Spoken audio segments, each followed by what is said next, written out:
Hello everyone, welcome to my YouTube channel. आज हम strength of material के important concept introduction chapter के complete करेंगे एग्जाम से रिलेटेड। ये वीडियो में आपको टू द पॉइंट कंसेप्ट मिलेंगे।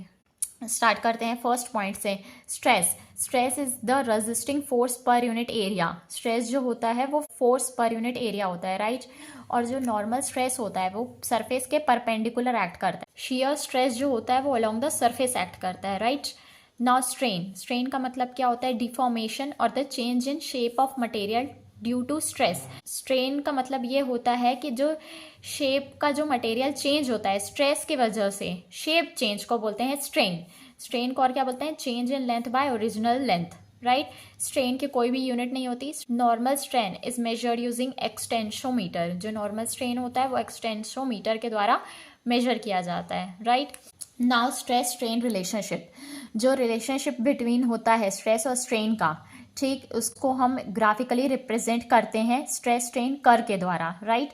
The relationship between stress and strain is graphically represented using a stress strain curve. This curve is obtained by applying load to a material and measuring its deformation. ये जो curve होता है वो कैसे obtain किया जाता है? एक लोड को अप्लाई किया जाता है मटेरियल में और उसका डिफॉर्मेशन को मेजर किया जाता है, उससे ऑब्टेन्ड होता है stress strain curve. Important point in stress strain curve are, जो इंपॉर्टेंट पॉइंट्स हैं स्ट्रेस स्ट्रेन कर्व के वो ये हैं। First point is proportional limit. The region where stress is directly proportional to strain follows Hooke's law. जिस region में stress strain के directly proportional होता है वो फॉलो करता है हुक्स लॉ को, right. So stress by strain is equals to constant which is equals to modulus of elasticity. तो sigma by epsilon E is equals to capital E. Capital E is the modulus of elasticity. So stress will be equals to E into strain. Modulus of elasticity into strain. Next is the yield point. The point where the material begins to deform plastically. जिस point में material plastically deformed होना start हो जाता है वो होता है yield point. Right? Beyond this, the deformation is irreversible. इस point के beyond जो deformation होता है वो irreversible होता है, उसको हम वापस रिवर्स नहीं कर सकते हैं डिफॉर्मेशन को। Next is ultimate strength. The maximum stress a material can withstand before necking.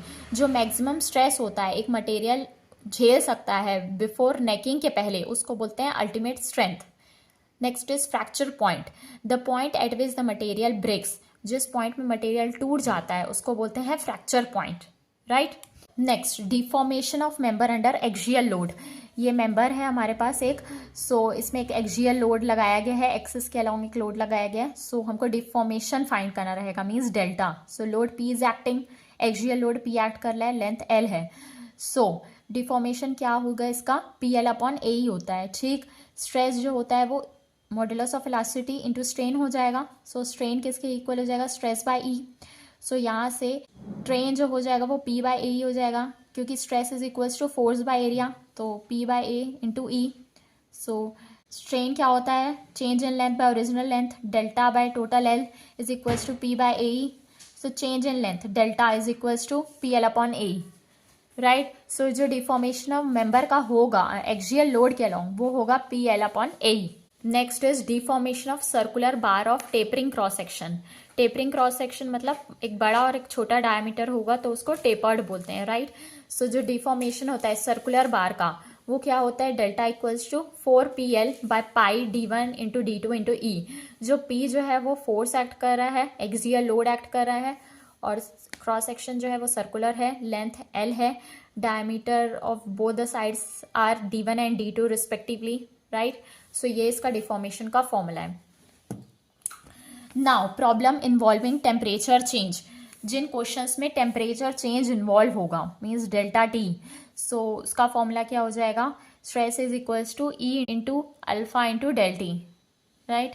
Next is Poisson's ratio. Poisson ratio mu equals to minus of lateral strain bye axial strain, ठीक है। Poisson ratio जो होता है वो lateral strain by longitudinal strain का ratio होता है, right.